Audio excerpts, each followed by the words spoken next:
På gårdspladsen på Trentemølle sker der rigtig meget i øjeblikket. Her er fyldt med masser af små huller. Hvem må der bo her? Er det myrerne, der er på spil? Næh. Det er hunderne af den charmerende buksebi, der er fuld gang i nu. De er rigtig travlt. Næste generation skal sikres.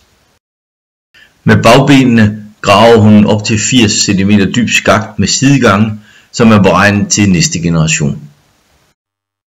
I hver sidegang ligger hun et såkaldt bibrød, et lille klump af pollen, hun møjsommeligt har samlet. Godt beskyttet og med en stor madpakke i bagagen, lever larven her sit liv til den gang forpupper sig, for at gøre klar til at komme frem som en frisk og ny buksebi næste sommer, når solen igen står højt på himlen. At få lov til at grave i fred kan være svært. Hannerne sværmer hele tiden rundt og prøver, om der ikke skulle være en paringsvillig hund.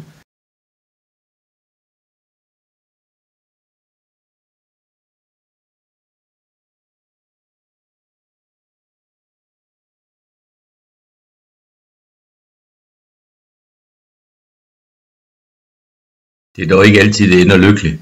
Her har en hund været på jagt efter pollen. Rigtig meget har hun kommet hjem med, men et eller andet er gået galt. Og så lige et par optagelser, hvor den kommer med 8 gange hastighed.